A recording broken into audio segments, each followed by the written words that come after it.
역사적 만남이라는 제목으로 하나님의 말씀을 함께 묵상해 보고자 합니다. 여러분, 세계사 안에 역사적 만남이라고 하는 그 이름에 어울리는 만남들이 있죠. 중국 역사 생각해 보면 여러분, 역사적 만남 그러면 어떤 만남이 떠오르시나요? 많겠죠. 수도 없이 많을 텐데 저는 이제 가장 먼저 떠오르는 게 유비와 공명의 만남이 아닐까 싶습니다. 당시 47세의 유비가 자기보다 한참 어린 20살이나 어린 공명, 산속에 초야에 묻혀 있는 공명을 찾아갑니다. 그래서 그를 이후 이제 총나라의 책사 세우게 되죠. 바로 이것 때문에 그 유명한 삼고초려라는 말이 나오지 않았습니까? 그 만남으로 인해 총나라가 세워졌고요. 우리가 알고 있는 유명한 역사소설 삼국지라고 하는 것이 만들어졌습니다. 한반도에서도 이런 역사적 만남이 있었죠. 여러분, 어떤 만남을 생각해 볼 수 있을까요? 이성계와 정도전의 만남도 그런 역사적 만남이 아닐까 싶습니다.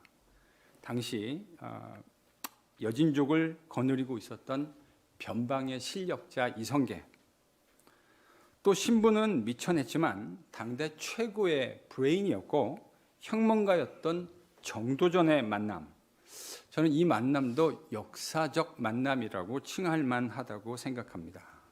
이 만남으로 500년 동안 지속되었던 고려의 왕조가 무너졌고 새로운 조선 왕조가 시작되었으니 이 만남도 가히 역사적 만남이라는 말 앞에 잘 어울리지 않을까 싶습니다. 이런 역사적 만남은 옛날에만 있는 게 아니죠. 오늘날 우리 시대에도 여전히 역사적 만남은 지속적으로 이루어지고 있습니다.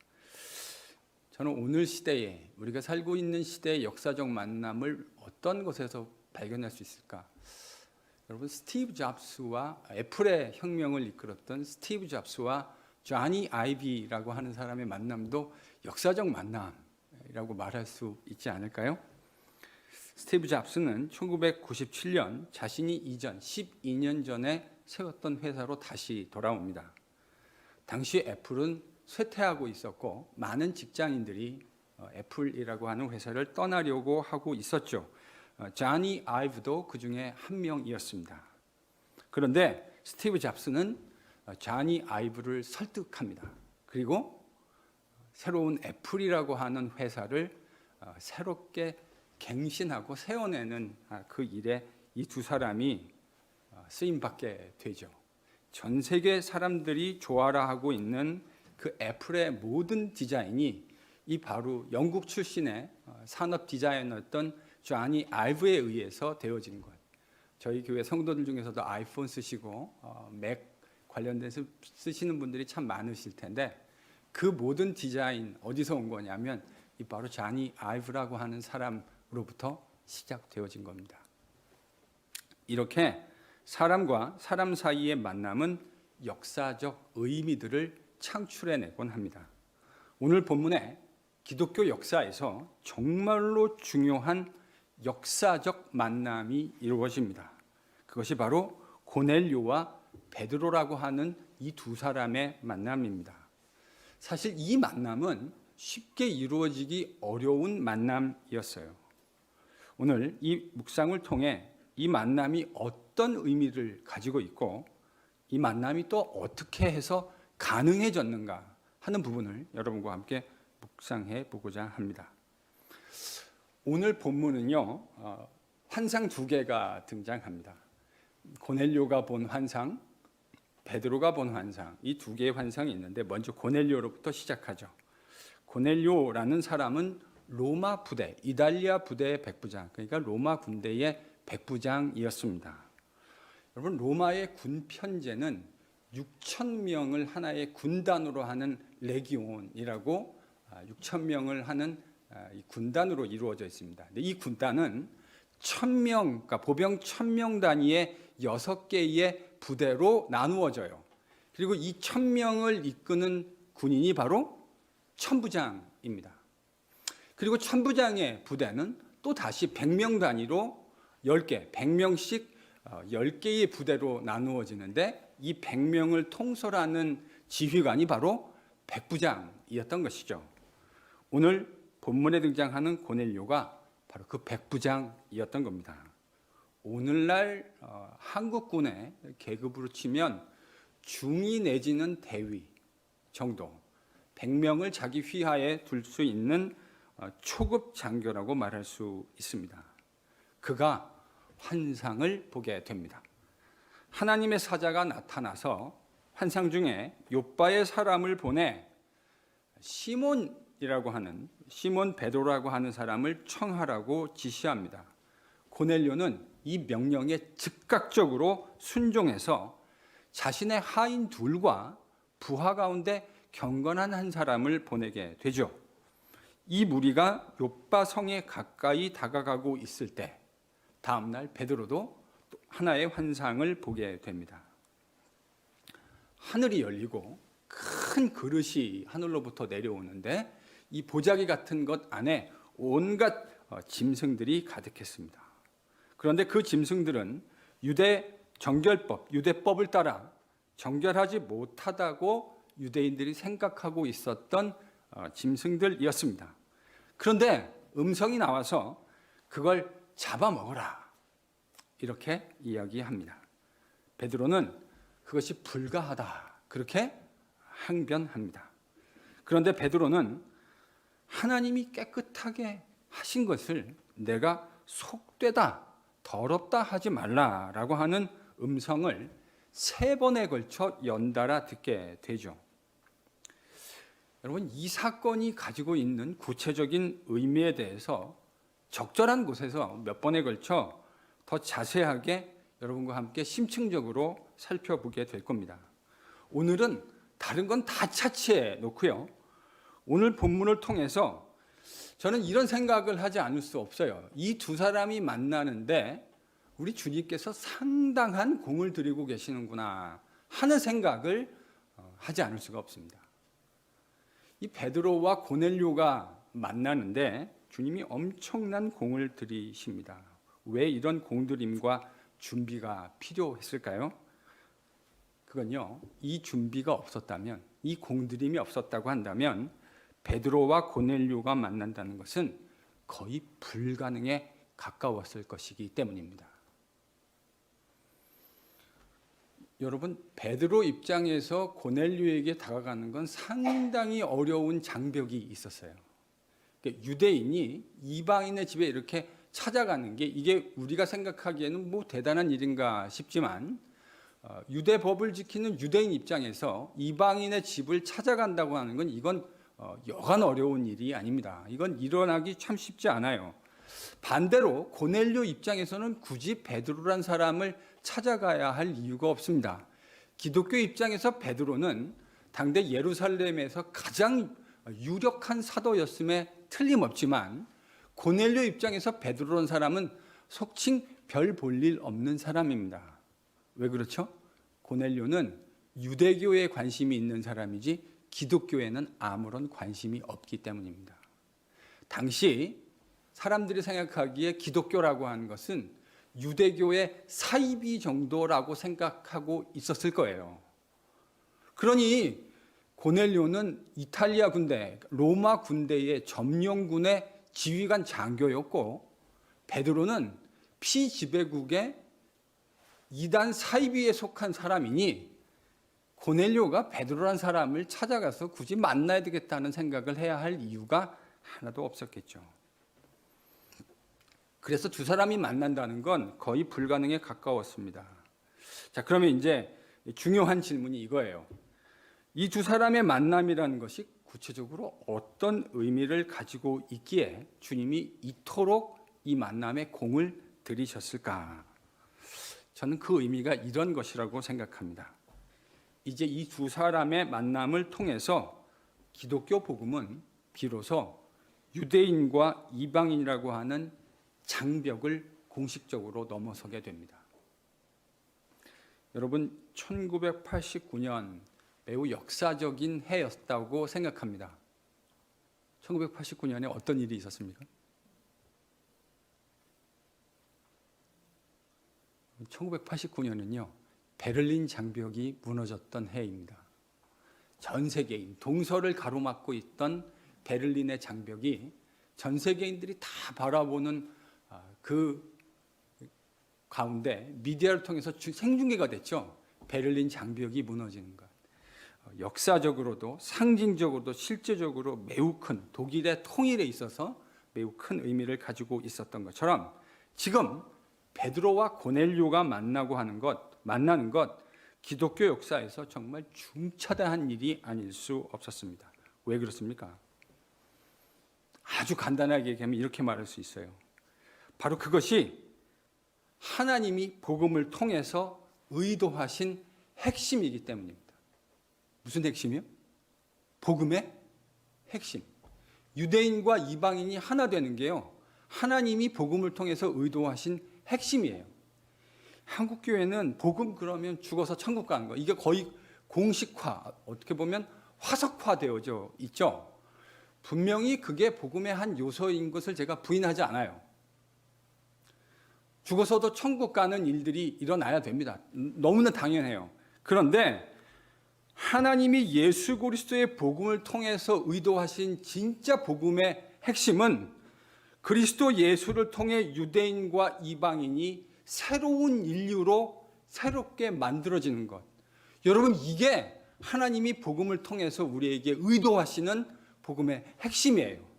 그리스도 예수를 머리로 해서 유대인과 이방인, 전혀 하나로 섞일 것 같지 않은 유대인과 이방인이 이 장벽을 허물고 그리스도 안에 새로운 인류로 지어지는 것. 이게 왜 중요하냐면 이렇게 그리스도 예수 안에서 새로운 인류로 지어지는 사람만이 하나님과 참되게 교제할 수 있기 때문입니다. 바로 그걸 성경은 영생이라고 이야기해요. 그러니까 오늘날 우리가 교회 안에서 천국 간다고 하는 것, 영생을 누린다고 하는 것이 지나치게 사후에 대한 측면으로만 국한되어 있는 경향들이 있어요. 근데 사실 성경이 그려주는 영생과 또 하나님 나라의 복음의 핵심은 그리스도 예수로 말미암아 유대인과 이방인이 하나님의 새로운 백성으로 창조되어서 하나님과 함께 영생의 교제를 누리는 거예요. 그게 바로 기독교 복음의 핵심입니다. 그런데요, 지금 이 시점에 이 하나님의 복음의 비밀을 깨닫는 사람이 제가 볼 때는 거의 없는 것 같아요. 아마도 이 시점에 바울 사도, 지금 9장에서 저희들이 묵상했다가 잠시 역사의 뒤로 물러나 있는 바울 사도 한 명 정도가 이 복음의 비밀을 아마 묵상하고 깨달아가고 있었을 거라고 저는 추측하고요. 결단코 사람들 가운데 이 일의 비밀을 알고 있는 사람이 바울 이외에 저는 단 한 사람도 없지 않았을까 생각합니다. 그런데 하나님이 지금 그 일을 이루어 가시려고 고넬료와 베드로의 삶 가운데 역사하고 계신 겁니다. 우리는 이방인으로서 이 일이 가지고 있는 그 엄청난 그 임팩트에 대해서 그렇게 크게 공감하지 못할 확률이 높습니다. 그러나 2000년 전 유대인과 이방인이라는 바운더리를 넘어가서 그들이 하나의 백성과 공동체를 이룬다고 하는 것, 이건 매우 심각한 장벽을 가지고 있는 일이었습니다. 세칭 진입장벽이 너무나 높다라는 말입니다. 바로 이 중차대한 일을 위해서 주님이 직접 개입하신 겁니다. 이 일이 없으면 이 둘이 하나가 되는, 지금 고넬료와 베드로가 만나는 건 유대인과 이방인이 그리스도 예수 안에서 하나의 백성으로 만들어지는 것을 보여주는 매우 중요하고 상징적이고 실질적인 의미들을 가지는데, 이 일이 결코 일어나지 않을 것이기 때문에 주님이 섭리하신 거죠. 그런 의미에서 이 일은 하나님의 주권적인 섭리 가운데 일어나는 일임에 틀림없습니다. 그러나 이 일에 베드로와 고넬료가 사용되고 있다는 사실을 저희들이 기억해 볼 필요가 있습니다. 다시요, 이 일은 우리 주님께서 주권적으로 이루어 가시는 역사임에 틀림없어요. 그런데 이 일에, 주님의 주권적인 일에 베드로와 고넬료라는 사람이 쓰임받고 있다라는 말입니다. 다른 말로 하면 이 기독교 역사에서 매우 중차대한 일에 베드로와 고넬료가 사용되고 있는 것이 우연이 아니라는 말입니다. 그들이 가지고 있는 매우 두드러진 특징들이 이 하나님의 주권적인 역사에 사용되고 있는데 어떤 것인지 여러분과 함께 묵상해 보고자 합니다. 먼저 고넬료와 베드로에게 공통적으로 발견할 수 있는 특징이 하나 있어요. 이 하나님의 역사적인 만남을 이뤄내는 이 일에 있어서, 이 중차대한 일에 있어서 베드로와 고넬료에게 있어서 공통적으로 발견할 수 있는 것이 있는데, 이 두 사람이 주님의 인도하심을 받는 과정에 이 공통성이 아주 두드러지게 부각됩니다. 그것이 뭐냐면 그들이 경건의 훈련이 있는 사람이었다고 하는 것입니다.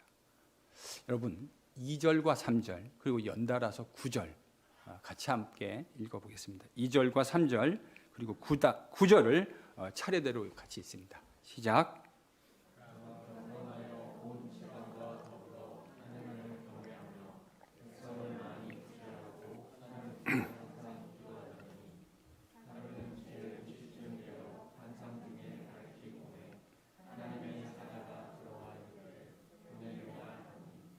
네, 9절이요.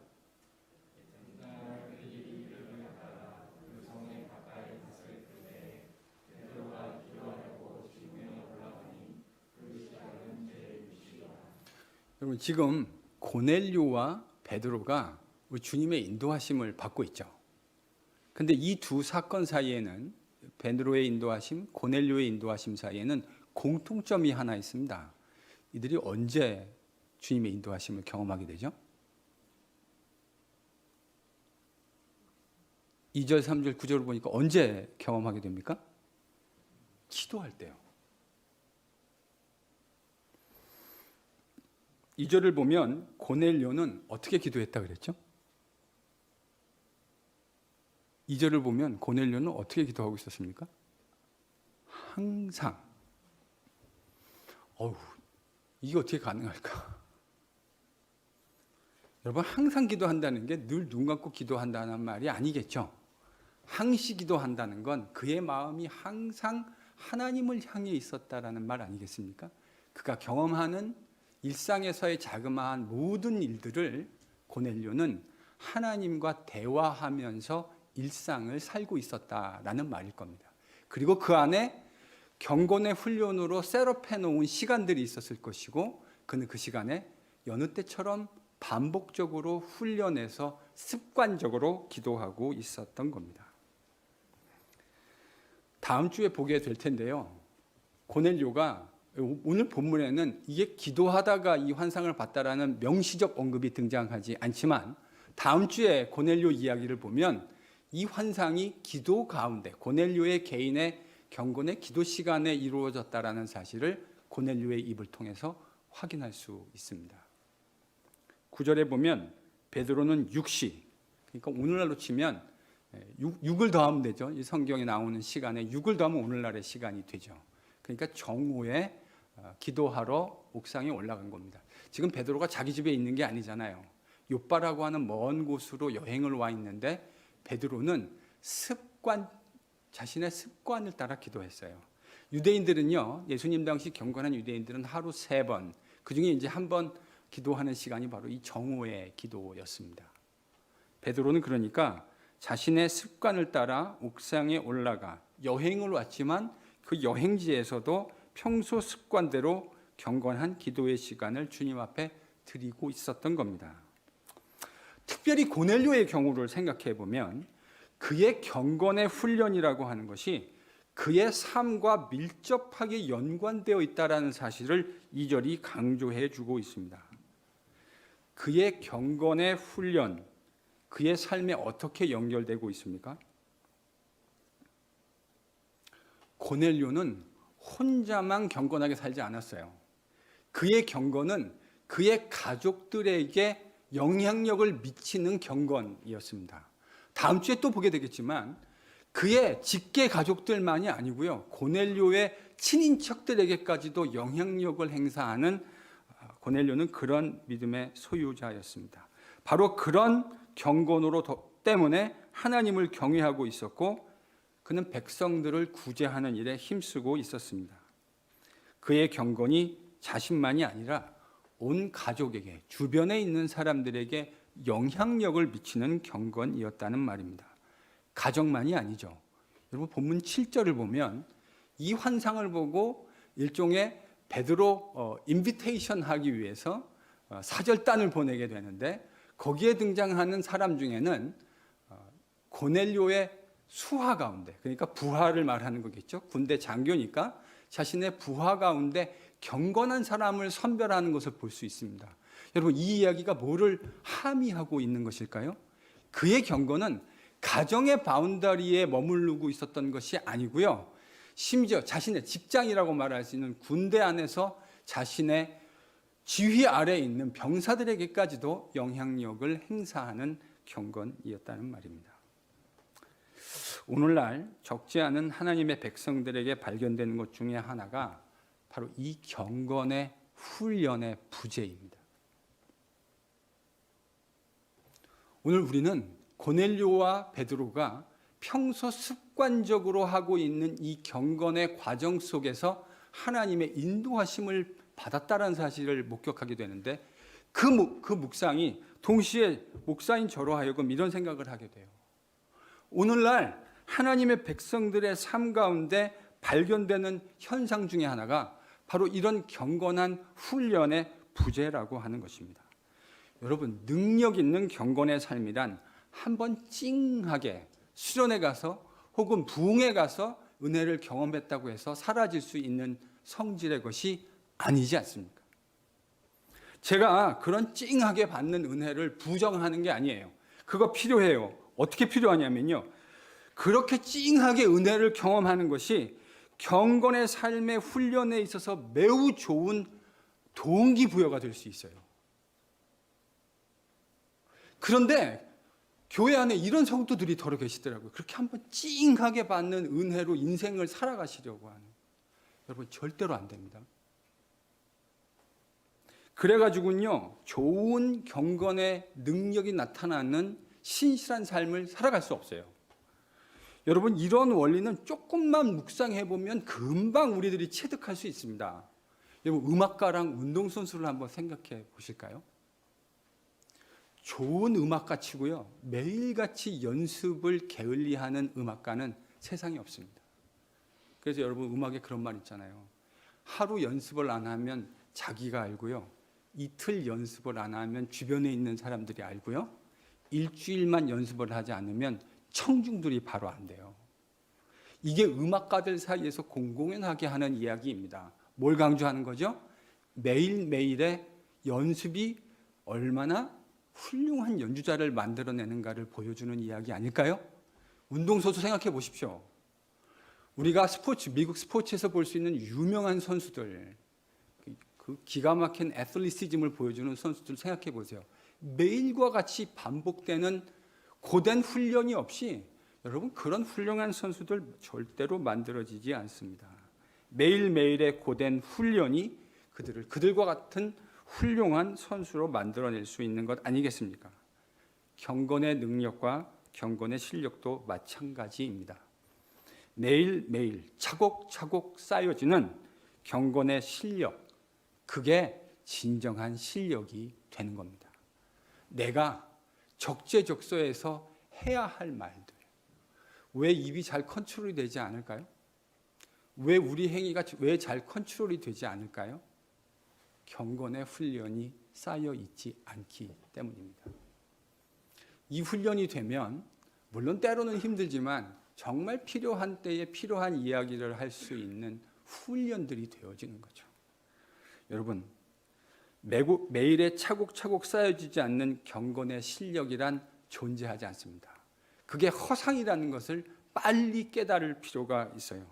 그래서 2022년 올 한 해 경건의 훈련을 차곡차곡 쌓아갈 수 있는 여러분이 될 수 있기를 축원합니다. 여러분 그런 훈련들이 우리 안에 새로워지고 자꾸 그런 훈련들이 만들어져야 돼요. 첫 번째 그들에게 공통점은 그 경건의 훈련이 체득화되어 있는 삶으로 습성화되어 있는, 이게 참 중요한 경건의 능력입니다. 두 번째 그들에게 발견되는 공통점은 그들이 자신들이 믿는 바에 확신을 가지고 거하고 있었다는 사실입니다. 베드로와 고넬료가요, 자기가 믿고 있는 일에 확신을 가지고 있었고요, 그리고 확신을 가지고 그 일에 거하고 있었어요. 어떻게 할 수 있습니까? 여러분 2절을 다시 한번 읽어보죠. 본문 2절 다시 읽습니다. 시작.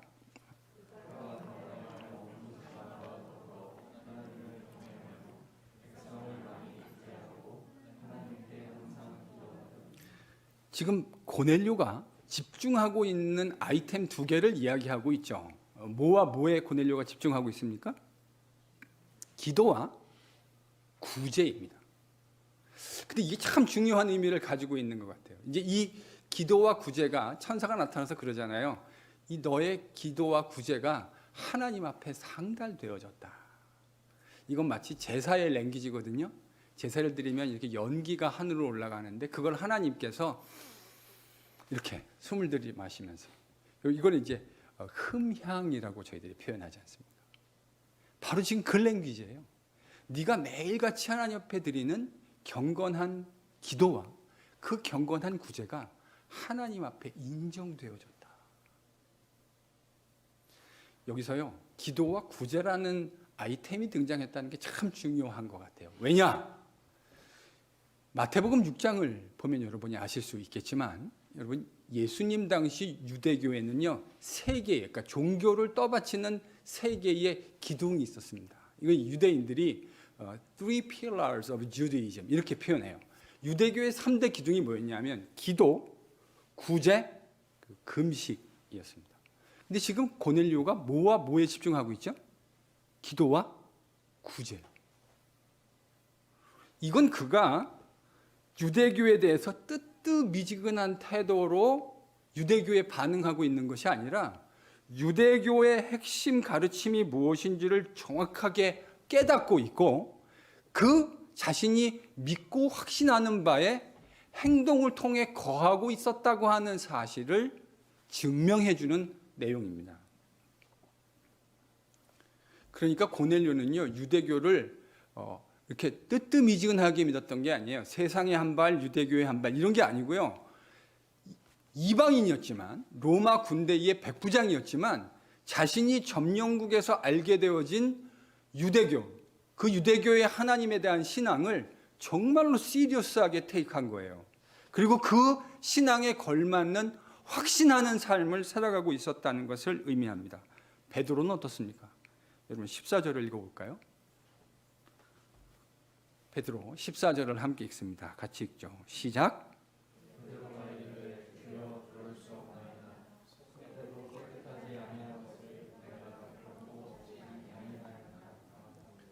지금 환상 가운데 큰 그릇이 내려오는 것을 봤고요. 그 안에는 유대 정결법에 따라서 정하지 못한, 속되다 할 수 있는 짐승들이 가득했습니다. 근데 음성이 들렸죠. 베드로야, 잡아먹어라. 베드로가 지금요, 손사래를 치고 있는 거예요. 어휴, 주님, 그럴 수 없습니다. 베드로가 이 음식을 잡아먹으라고 하는 이야기에 대해서 항변하고 있습니다. 더러 혹자는 이게 지금 베드로가 소위 전통에 입각해가지고 속칭 똥꼬집을 부리고 있는 거다. 하나님의 뜻을 거역하면서 똥꼬집 부리고 있다. 이렇게 이야기하시는 분들이 더러 계시더라고요. 천만의 말씀입니다. 베드로는요, 지금 전통 때문에 똥꼬집 부리고 있는 게 아니에요. 베드로는 레위기 11장에 기록되어 있는 하나님의 말씀 때문에 그 음성에 순종할 수 없었던 거예요. 여러분, 레위기 11장에 기록되어 있는 그 말씀이 누구의 말씀이죠? 하나님의 말씀이라고요. 그 하나님의 말씀을 어렸을 때부터 유대인으로 잘 지켜왔던 베드로, 지금 자기가 가지고 있는 하나님의 말씀과 들려오는 이 신적인 음성 사이에 엄청난 갭과 간극이 존재하고 있고 컨플릭트가 만들어지고 있는 거예요. 이걸 어떻게 순종할 수 있겠어요? 제가 만약에 이 당시 베드로였다 하더라도 전 베드로와 똑같은 이야기를 했을 것 같습니다. 주님, 제가 한 번도 그와 같은 음식을, 그와 같은 짐승을 섭취한 일이 없습니다. 그 이유는 레위기 11장에서 주님이 그렇게 명령하셨기 때문입니다. 그런데 제가 어떻게 그것을 섭취할 수 있겠습니까? 지금 베드로의 얘기가 그런 이야기라고요. 행간에 묻어있는 내용이 바로 그런 이야기예요. 베드로가 전통 때문에 똥꼬집 부리고 있는 게 아니에요. 그는 하나님 말씀에 근거해서 자신이 왜 그 일을 수행할 수 없는지를 매우 정직하게 그리고 강직하게 주님께 말씀드리고 있는 겁니다. 물론 이 시점에 아직 베드로는 하나님의 그 엄청난 구원 역사에서 레위기의 그 모든 율법들이 우리 주님 예수 그리스도를 통해서 성취되고 완성되어졌다고 하는 이 놀라운 비밀을 아직 깨닫고 있지 못합니다. 그래서 주님이 이런 이야기를 해주신 거죠. 사실은 힌트는 여러 번 있었어요. 주님이 베드로와 함께 계실 때에, 여러분 마가복음 7장에 보면 이런 유명한 얘기가 나오죠. 사람의 입으로 들어가서 배로 가는 것이 사람을 더럽게 하는 것이 아니라 사람의 마음에서 나오는 것이 그 사람을 더럽게 한다 하셨던 바로 우리 주님의 가르침이 있었어요. 그러면서 그러므로 모든 음식이 깨끗하다라고 하셨던 이 분명한 가르침이 있었긴 했지만 그 말씀의 의미를 온전히 깨닫기에는 아직 베드로의 수준과 역량이 거기에 도달하고 있지 못한 것이죠. 학생으로서 베드로의 연약함의 부분이라고 생각할 수 있습니다. 그러나 저는 적어도 베드로가 매우 정직한 사람이고 우직한 사람이라고 생각합니다. 적어도 자신이 아는 한 그와 같은 동물은 하나님의 말씀인 레위기 11장이 분명히 부정하다고 금지해 놓은 음식이고 지금까지 그와 같은 음식을 먹어본 일이 없고 그 말씀 때문에 자신은 그런 음식을 먹을 의향이 없다고 항변하고 있는 것이죠. 여러분, 이 같은 일들이 무엇을 보여주고 있는 것입니까? 고넬료, 베드로, 적어도 두 사람 모두 자신이 무엇을 믿고 있는지 확실히 알고 있고 그 믿는 바에 확실하게 거하고 있었습니다. 그들은 자신이 뭘 믿고 있는지를 알고 있었고 그 믿고 있는 그 내용에 아주 확실하게 거하고 있는 모습, 저는 이걸 강직함 이렇게 부를 수 있을 것 같아요. 강직함. 자기가 믿고 있는 것을 삶으로 살아낼 수 있는 강직함. 저는 이게 하나님께서 귀하게 사용하시는 사람의 삶에서 꼭 발견되어지는 퀄리티가 아닐까 싶습니다. 살펴본 대로 고넬료와 베드로는 경건의 훈련을 가지고 있었습니다. 그리고 자신이 무엇을 믿고 있는지 확실히 알고 있었고 그 믿음 위에 확실하게 거하고 있었습니다. 정말로 귀한 하나님의 백성의 모습이라고 생각해요. 그런데 누가는요, 그들이 이에 더해서 한 가지 더 귀한 퀄리티를 가지고 있었음을 우리에게 이야기해주고 있는 것 같습니다. 전 그걸 이렇게 부르고 싶어요. 부드러움. 그리고 유연성. 이렇게 부를 수 있을 것 같아요. 부드러움, 유연성. 경건의 훈련이 있어야 돼요. 하나님의 말씀의 그 원리에 거하는 강직함이 있어야 돼요. 그런데 그거에 더해서 하나님의 손에서 아름답게 쓰임받기 위해서 꼭 필요한 또 다른 퀄리티가 있어야 된다고 생각하는데 전 그게 유연성이라고 생각합니다. 오늘 본문을 통해서 그 사실을 묵상하지 않을 수가 없어요. 고넬료가 로마 군대의 백부장이라고 그랬잖아요. 이거는 점령군의 장교를 뜻하는 겁니다. 베드로는요? 피지배국의 한 백성입니다.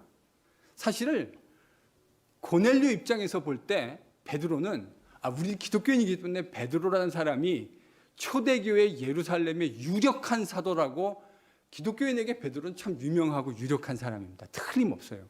그런데요, 이게 로마군 장교 입장에서 보면 베드로라는 사람, 요즘 젊은 사람들, 우리 애들이 하는 말로 듣보잡입니다. 베드로가 뭐 대단한 사람입니까? 기독교인들 가운데는 대단한 사람으로 인식될 수 있겠지만 로마군의 장교 입장에서 보면 베드로 같은 사람은 완전 듣보잡인 거예요.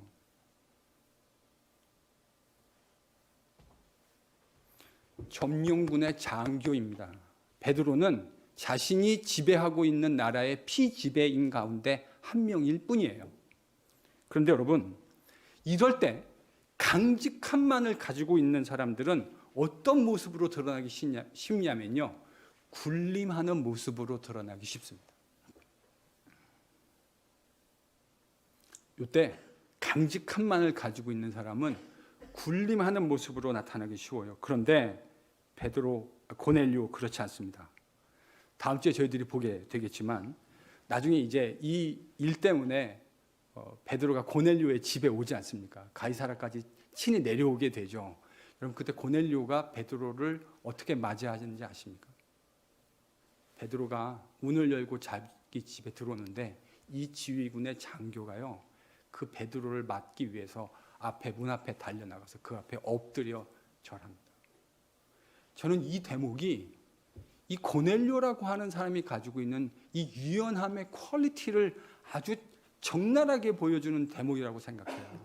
여러분, 이건요, 겸손하고 유연함을 가지지 않은 사람은 절대로 할 수 없습니다.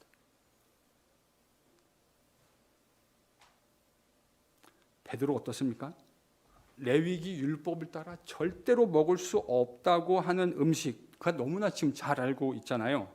그런데 지금 베드로는 이게 머리로 이해가 되고 있는 게 아니에요. 그렇지 않아요? 머리로 이해가 되지 않는데 주님의 음성 앞에 순복합니다. 이거 참 쉽지 않은 거죠. 저 같은 사람한테 진짜 어려운 게 저는 이런 것 같아요. 저는 머리가로 이해가 되지 않으면 발이 안 움직이는 스타일이거든요. 이해가 되지 않는 일을 하는 게 저는 정말 힘든 일이에요. 근데 지금 베드로가 뭘 하고 있냐면요, 이해가 안 되고 있는데 그 하나님의 주권 앞에 자기의 삶을 그냥 맡겨드리고 있는 거예요. 이건 진짜 쉽지 않은 일입니다.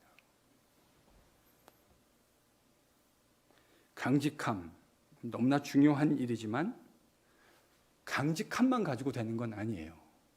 오늘 본문에 이 고넬료와 베드로의 이야기, 이 역사적 만남이 이루어지고 있는 것 틀림없이 하나님의 주권적 사역입니다. 그런데 거기에 뭐가 사용되고 있는 걸 보냐면 그들이 평소 가지고 있었던 경건의 훈련, 그리고 하나님의 말씀의 원리에 그것을 거하고 그것을 삶으로 살아내려고 하는 그 강직함, 그럼에도 불구하고 거기에 더해서 하나님의 손에서 쓰임받을 수 있는 그 유연함, flexibility, 이 세 가지가 함께 작동하고 있음을 보게 됩니다. 그래서 그들은 그 유연함으로 인해서 주님의 음성 앞에 수그릴 수 있었던 것입니다. 이제 이 이야기가 가지고 있는 다양한 그 중요성에 대해서 여러 가지 다각도에서 묵상해 볼 수 있을 것이라 생각해요. 이 이야기에 이제 계속되는 이야기를 다음 주에도 저희들이 묵상하게 될 겁니다. 근데 오늘은 제가 여러분하고 이거 하나 좀 묵상하고 싶어요. 오늘 설교의 제목이, 설교를 열심히 듣느라 제목이 뭐였는지 기억이 안 나시죠? 뭐죠? 역사적 만남. 고넬료와 베드로의 만남이 정말 역사적 만남이었어요. 이건 복음 안에서 역사적 만남이에요. 세계사의 관점에서 봤을 때는 보기에 따라 별 볼 일 없는 만남으로 비춰질 수 있지만 복음과 하나님의 나라라는 관점에서는 정말 역사적인 만남이 아닐 수 없습니다. 저는 우리 모두의 만남이 역사적 만남이 될 수 있기를 소망합니다. 저와 NGPC 성도 한 사람 한 사람의 만남이 역사적 만남이 되기를 소망해요. 오늘 본문에 있는데 제가 그런 일주일 동안 그런 생각이 들더라고요. 우리에게도 주님 이런 역사적 만남이 이루어지게 하십시오. 세상에서 우리가 만난 거요, TV에도 나오지 않고 아무도 관심 가져주지 않을 겁니다. 제가 말하는 역사적 만남은 그런 의미의 역사적 만남이 아니에요. 비록 세상 사람들은 아무도 우리에게 눈길을 주지 않겠지만 적어도 하나님 나라라는 그 관점에서, 복음의 전진과 하나님 나라라는 전진이라는 관점에서 우리의 만남이 여러분 역사적 만남이 될 수 있기를 축원합니다. 함께 하나님의 나라의 사역을 주께서 우리에게 맡기신 이 하트포드와 땅끝에서 충실하게 감당해낼 수 있다면 여러분 이 만남도 충분히 역사적 만남이라고 말할 수 있지 않을까요? 어떻게 생각하세요? 제가 지금 헛물켜고 있는 겁니까? 진짜 우리가 주님이 맡기신 하나님 나라는 관점에서 보면 하트포드와 땅끝에서 주께서 맡기신 그 일들을 함께 이루어낼 수 있다면 우리의 만남도 충분히 유의미한 역사적 만남이 될 수 있으리라 저는 그렇게 믿어요. 그러기 위해서 우리가 본문에서 함께 묵상해야 할 세 가지를 우리의 마음에 함께 좀 잘 신비에 기록했으면 좋겠습니다. 오늘의 키워드는 그래서 세 개예요. 한번 따라해 보실까요? 경건. 다시요. 그렇게 해가지고는 각인이 안 될 것 같아요. 자, 경건. 경건의 훈련이 필요해요. 경건의 실력과 능력은 절대로 훈련 없이 되어지지 않습니다. 여러분과 함께 올 한 해 그 기초를 잘 쌓아 다시 팬데믹을 지나가면서 또 팬데믹 이후를 조심스럽게 바라보면서 경건의 훈련을 잘 쌓아갈 수 있기를 소망합니다. 이게 왜 중요한지 아십니까? 우리는 소셜 클럽이 아니라 주님의 교회이기 때문입니다. 주님의 교회는 경건의 능력과 실력 없이 절대로 제대로 된 유의미한 기능을 발휘할 수 없어요. 그래서 경건의 훈련이 너무너무 중요해요. 고넬료와 베드로가 하나님의 인도함을 넉넉히 있다가 받은 게 아니고요. 그들의 평상시 일상적으로 행해지는 경건의 훈련의 과정 속에서 하나님의 인도하심을 받았다라는 사실을 기억하실 수 있는 여러분이 될 수 있기를 축원합니다. 이 경건의 훈련 2022년에 내가 경건의 훈련이 좀 부족하지 이런 마음이 드셨다면 괜찮아요. 지금이라도 다시금 그 경건의 훈련들을 잘 쌓아가실 수 있기를 축원합니다. 두 번째는요. 우리가 믿는 바에 대해서 확실하게 거할 수 있는, 우리가 뭘 믿는지를 알아야 되고 그 믿는 바에 확실하게 거할 수 있는 강직함을 가져야 합니다. 술에 물탄 듯, 세상에 한 발, 교회에 한 발. 그래서 술에 물탄 듯, 물에 술 탄 듯. 여러분 이런 태도를 가지고는 하나님의 백성다운 모습의 실력을 나타낼 수 없어요. 자기가 뭘 믿고 있는지를 확실하게 아셔야 돼요. 그리고 그 믿는 바에 확실하게 거할 수 있는 강직함을 보여주어야 합니다. 저는 자신이 믿고 있는 바를 확실히 알고 있고 그 알고 있는 바에 확실히 거하는 이 강직함에서 설득이라고 하는 것이 그 힘이 생긴다고 생각해요. 여러분 사람들이요 언제 설득되어지냐면 내가 믿고 있는 바를 그 믿고 있는 바를 충실하게 살아내는 사람을 보게 되어질 때 여러분 거기에서 설득의 힘이 만들어지는 거예요. 말로 하는 것도 중요하죠. 중요합니다. 근데 그것을 살아내는 건 훨씬 더 강력한 설득의 힘을 가집니다. 저와 여러분에게 이 설득의 힘이 생기는 2022년이 될 수 있기를 축원합니다. 하나님 말씀에 확실하게 한번 거해 보십시다. 주께서 하시는 말씀의 원리를 마음에 새기고 그것을 삶으로 살아내는 일에 정말 강직한 모습으로 나타날 수 있는 저와 여러분이 될 수 있기를 소망해요. 그래야 다른 사람도 설득할 수 있습니다. 특히나 요즘 세대에는요 말로 잘 설득이 안 되는 것 같아요. 삶으로 보여주는 것이 가장 강력한 설득의 힘을 발휘하는 것 같아요. 그런데요 하나님의 사역에 창조적으로 쓰임 받으려면 저는 이것만 가지고는 안 된다고 생각해요. 뭐가 있어야 되냐면요. 자, 오늘 세 번째 키워드 뭐죠? 유연함입니다. 유연함. 이게 왜 중요할까? 저도 살다 보면요. 제 인생에서 참 경건의 훈련이 잘 돼 있고 참 강직한데 이 유연함이라는 마지막 항목에서 결정적으로 래킹하는 사람들을 좀 본 것 같아요. 경건의 훈련이 있고 참 강직한데 유연하지 못하면 어떤 결정적인 약점이 될 수 있냐면, 여러분, 저는요, 하나님의 성령의 사역이 창조적인 사역이라고 생각해요. 회사에서도 그런 상관들 있지 않나요? 참 존경할 만큼의 강직함과 성실함을 겸비하고 있는데, 이 전혀 구부러지지 않는 사람, 전혀 유연하지 않은 사람, 뭐가 안 되냐면요, 새로운 성령의 창조적 사역을 담아낼 수 없는 거예요. 이 유연함이 왜 중요하냐면요, 하나님 나라의 사역, 성령의 사역이 무슨 사역이라고요? 창조적인 사역이요. 여러분, 창조라는 건 이노베이션이에요. 혁신이라고요. 내가 늘 반복적으로 하던 일들을 반복하는 것이 아니에요.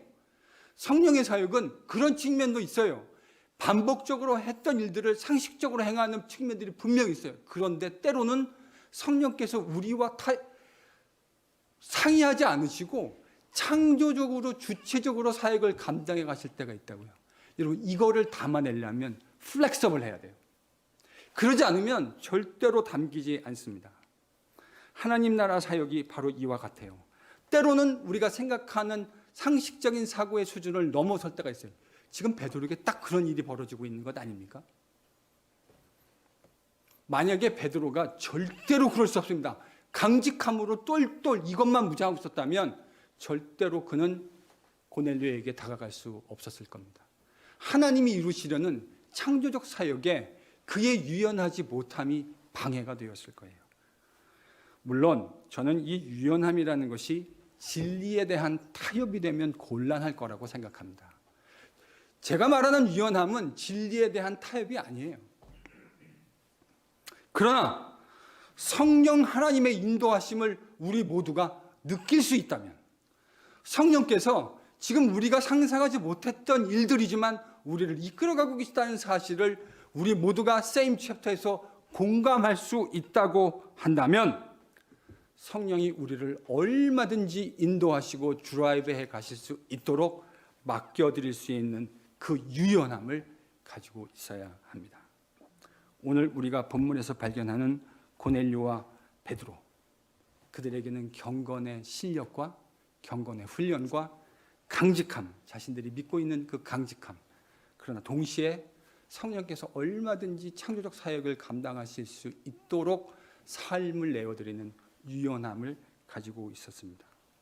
그래서 이 진입 장벽이, 엄청난 진입 장벽이 뚫렸던 거예요.